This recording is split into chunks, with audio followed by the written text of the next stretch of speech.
Hello everyone, मेरा नाम विवेक यादव है। मैंने इस साल BMMC Vardhman Mahavir medical college Delhi में एडमिशन लिया है। मेरी रैंक 3946 थी। मैंने मेरी कोचिंग आकाश पीतमपुरा से करी है। मैंने यहाँ से 11th 12th एंड मेरा जो ड्रॉप ईयर था वहाँ पे यहाँ से पढ़ा है।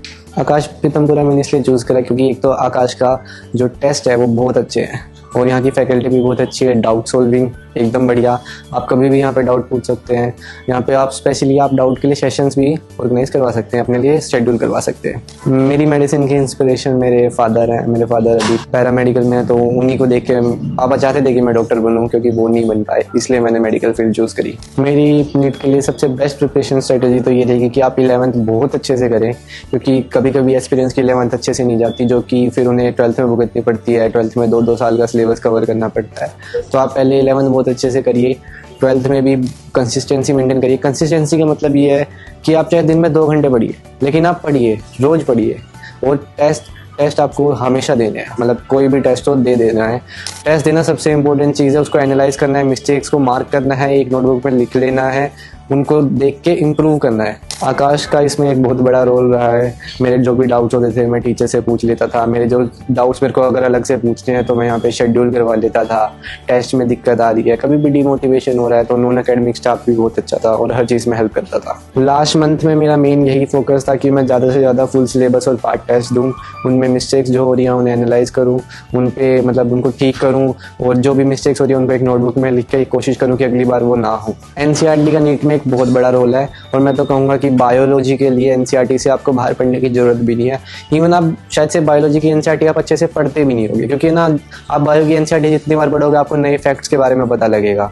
तो और केमिस्ट्री में इनऑर्गेनिक पार्ट मस्ट रीड है, NCERT से पढ़ना ही पढ़ना है। ऑर्गेनिक भी पढ़नी है।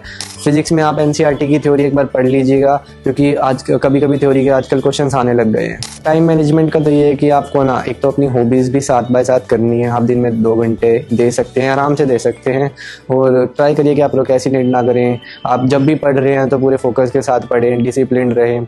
और आपको बोर्ड्स एक अलग चीज़ नहीं है, बोर्ड्स का सिलेबस नीट का सिलेबस सेम ही है। तो अगर आप नीट की तैयारी कर रहे हैं तो आपका बोर्ड्स भी हो जाएगा। आपको बस बोर्ड्स आ रहे हैं तो उसमें जो प्रिपरेटरी हॉलीडेज मिलती हैं उसी में आप प्रिपेयर कर लीजिए थ्योरी के लिए। जब मेरे टेस्ट में कम मार्क्स आते थे तो डिमोटिवेशन तो जाहिर सी बात है हो गई। तो मैं बस ये कोशिश करता था कि मैं अब जो मार्क्स आ चुके हैं उसके बारे में ज़्यादा ना सोचूं, पर जो उसमें गलतियाँ हुई हैं उन्हें एनालाइज करूँ और कोशिश करूँ कि वो अगली बार ना हो, क्योंकि अगली बार इम्प्रूव करना है। कभी कभार ये भी होता था कि मार्क्स ज़्यादा आ रहे हैं टेस्ट में, फिर अगले में अचानक से डिप कर गए, तो ऐसा होता है। तो फिर भी आपको कोप करना है, आपको कोशिश करनी है कि हाँ मैं वापस उस पर और आगे जाऊँ और ज़्यादा अच्छे मार्क्स हैं नेक्स्ट टेस्ट में। देखिए, पहली बात तो आपको बैकलॉग बनाना नहीं है, लेकिन अगर बैकलॉग बन जाता है तो आपको उसको साथ साथ क्लियर करना है। आपकी जो अभी क्लासेस चल रही हैं उसे मिस नहीं करना, जो टॉपिक्स अभी चल रहे हैं वो भी पढ़ना है, लेकिन दिन में एक स्पेसिफिक स्लॉट चूज़ कर लीजिए कि हाँ मैं एक दिन का 1 घंटा दूंगा जो मेरा बैकलॉग का होगा, उसमें आप अपना बैकलॉग क्लियर कीजिए।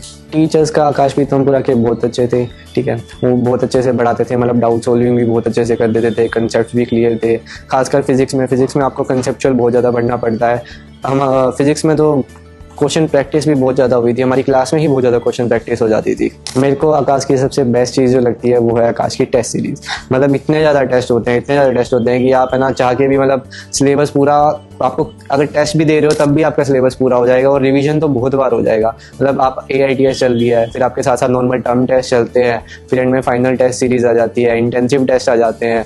अगर आप ये सभी टेस्ट भी दे देते हो ना तब भी आपके बहुत अच्छे मार्क्स आ जाएंगे और आपका सिलेक्शन गारंटेड हो ही जाएगा। आकाश पीतमपुरा पे मेरा एक्सपीरियंस बहुत अच्छा था।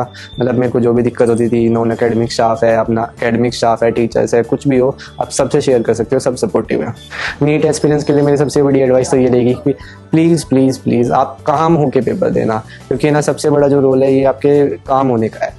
मतलब मेरे शायद से है ना मेरे दोस्तों से बहुत कम मार्क्स आते थे टेस्ट में, आकाश के जो टेस्ट होते हैं उसके कंपेयर में, पर मेरा उनसे नीट में स्कोर अच्छा गया। वो किस वजह से आया? क्योंकि मैंने नीट एग्जाम के टाइम पे पैनिक नहीं किया।